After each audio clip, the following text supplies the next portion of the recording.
پوشش ارتز. سقف تعهدات در این پوشش 20 میلیون تومان است که با فرانچیز 10% محاسبه می شود.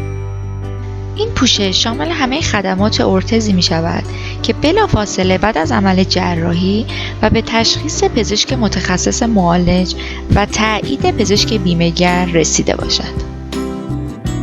مدارک لازم جهت جبران هزینه درمان. اگر به مراکز غیر طرف قرارداد بیمه‌ایده مراجعه فرمایید، اطلاع از این دو نکته ضروری است. 1. مدارک ارائه شده بیمه شده جهت دریافت هزینه درمانی بر اساس تعرفه‌های مصوب ارزیابی شده و بعد از کسر فرانچیز به حساب بیمه شده واریز می‌گردد. 2. لیست مدارکی که برای ارزیابی ارائه می‌گردد به شرح زیر اعلام می‌شود. دستور پزشک متخصص، اصل فاکتور فروش ارتز با قید مشخصات بیمه شده همراه با مهر کلینیک ارتوپدی فنی و یا داروخانه، تایید پزشک معتمد در موارد قید شده در قرارداد درمان.